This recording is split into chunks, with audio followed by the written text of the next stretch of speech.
friends, welcome to my channel. Today we are here to know कि vaccine क्या होती है. ठीक है, बहुत लोग कह रहे वैक्सीन लगवा लो, तो हमें यही नहीं, बहुत लोग को यही नहीं पता कि वैक्सीन क्या होती है. तो आज हम इस वीडियो में ये बताएंगे कि वैक्सीन क्या होती है, वैक्सीन कितने टाइप से हमारे बॉडी में इंजेक्ट की जाती है, वैक्सीन के क्या साइड इफ़ेक्ट है, कौन सा वैक्सीन बेस्ट है हमारे लिए. सो ये सारी बातें हम इस वीडियो में बताएंगे. ठीक है, तो पहले स्टार्ट करते हैं हम कुछ बेसिक वर्ड से, जैसे पैथोजन. तो जो पैथोजन होता है उसका बहुत सिंपल सा एक मीनिंग है कि कोई भी ऐसा चीज़, कोई भी ऐसी एनीथिंग, कोई भी ऐसा क्या कह सकते हैं उसको, कोई भी ऐसा कैरियर जिससे हमारे बॉडी में कोई भी वायरस या फिर कोई भी डिजीज़ आए. जैसे कि मच्छर होता है तो मच्छर में सुडोपोडिया के थ्रू हमारे बॉडी में मलेरिया होता है, डेंगू होता है, ऐसा सब. ठीक है, तो यही पैथोजन होता है. तो इस वीडियो में हम ज़्यादातर वर्ड पैथोजन का यूज़ करेंगे. ठीक है, तो अब बात आती है वैक्सीन क्या होती है. ठीक है, तो वैक्सीन जो होती है ये कुछ और नहीं होती है. वैक्सीन एक जस्ट अ वायरस का ये कोई बॉडी होता है जो हमारे बॉडी में हमारे बॉडी को इन्फेक्ट करता है. जब वो अफेक्ट करता है तो हमारी बॉडी जो है, जो वैक्सीन हम डालते हैं अपने बॉडी में, तो हमारी बॉडी इम्यून सिस्टम जो होता है वो रिस्पॉन्ड करता है. अब हम बात करते हैं इम्यून सिस्टम को कैसे हम लोग, इम्यून सिस्टम अगर किसी में ज़्यादा होता है किसी में कम होता है, तो जो हमारा WBC है यानी कि वाइट ब्लड सेल, जिसको हम लोग सोल्जर ऑफ द बॉडी कहते हैं, वो इम्यून सिस्टम प्रोवाइड कराता है. ठीक है, तो जो हमारी इम्यून सिस्टम है उसका 3 मेन काम होता है. ठीक है, पहला डिटेक्ट करना, डिटेक्ट पैथोजेंस कि हमारे बॉडी में कौन सा पैथोजन है. दूसरा रिमूव पैथोजेंस, उस पैथोजन को रिमूव कराना. तीसरा मेमोराइज पैथोजन, कभी भी हम अगर कोई भी वायरस हमारे अंदर, कोई भी वैक्सीन हम लोग डालते हैं तो ये याद रखना, कभी भी अगर दोबारा वो डिजीज़ हमें हो रही है तो ये याद रखना कि हमारे बॉडी में वो एंटीबॉडीज़ है जिससे हम वो वायरस जो है वो लड़ सके. ठीक है, वायरस से एंटीबॉडीज़ लड़ सके और हमारे बॉडी को कोई भी हार्म ना हो. ठीक है, तो वैक्सीन जो है वो हमारे बॉडी में किस किस तरह से इंजेक्ट कराई जा सकती है.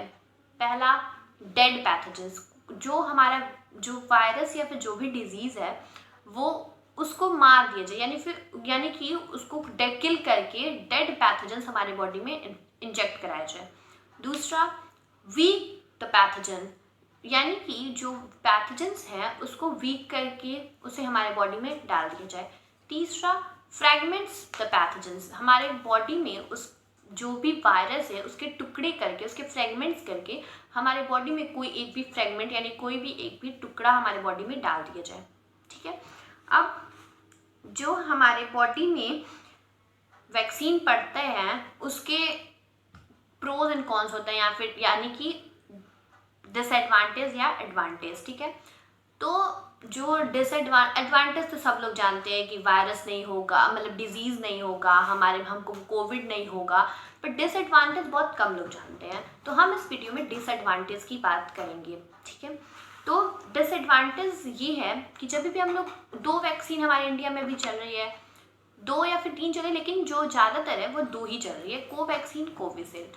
जब हम लोग कोविशील्ड लगवाते हैं तो उसमें हमारा रिस्क होता है ज़्यादातर ब्लड क्लॉटिंग का. लेकिन अगर हम देखा जाए तो यूरोपियन मेडिसिन एजेंसी का मानना ये है कि अगर 1 लाख केस आ रहा है तो उसमें से एक ही ऐसा केस होगा जिसको ब्लड क्लॉटिंग होगा. ठीक है, लेकिन उससे भी अच्छी बात ये है कि जो ब्रिटिश हेल्थ रेगुलेटर है वो ये कहता है कि अगर 3,50,000 लोगों को की केसेस आ रही हैं तो उसमें से 1 लोगों को ही ब्लड क्लॉटिंग होगा. बट ये सिर्फ कोविशील्ड वैक्सीन में होगा. जो कोवैक्सीन है उस पर अभी तक कोई भी ऐसी हार्मफुल साइड इफ़ेक्ट नहीं देखे गए हैं और शायद फ्यूचर में देखे भी ना जाए, क्योंकि बहुत लोग को लग चुके हैं और अभी तक एक भी केसेस ऐसे आए नहीं हैं. अब बात करते हैं कि जैसे जो फाइज़र है, मॉडर्ना है या फिर कोवैक्सीन है, इसकी कोई भी हार्मफुल साइड इफ़ेक्ट नहीं आया अभी तक. अब लोग कहते हैं, सबसे बड़ा सवाल तो ये उठता है कि वैक्सीन लग जाने के बाद भी लोगों को कोरोना क्यों हो रहा है. तो इसके भी कई सारे कारण हैं, लेकिन हम 3 बताएंगे.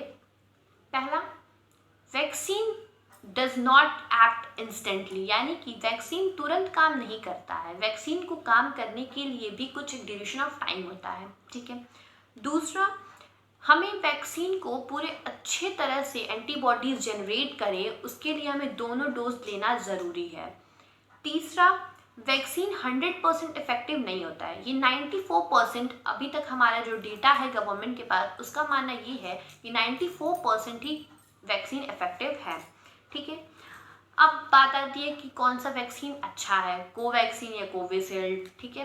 तो कोवैक्सीन की अगर बात करें तो कोवैक्सीन का जो दोनों डोज का ड्यूरेशन ऑफ टाइम है वो 4 वीक्स होता है, और इसकी जो इफ़ेक्टिव है ये 6 दिन के बाद इफ़ेक्टिव हो जाता है, और इसकी इफ़ेक्टिवनेस जो है वो 81% है आउट ऑफ 100%, ठीक है। और इसके कोई भी हार्मफुल साइड इफेक्ट नहीं है। जबकि जो कोविशील्ड है उसका ड्यूरेशन ऑफ टाइम दोनों डोज का 8 to 12 वीक्स होता है, और इसमें साइड इफ़ेक्ट होते हैं risk to blood clotting, okay.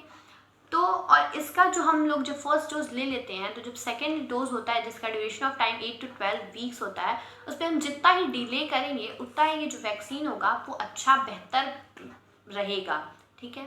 तो अगर आपको ये वीडियो अच्छा लगा हो तो please like, subscribe and share to your friends, ताकि सबको पता चले कि वैक्सीन क्या होती है। Thank you.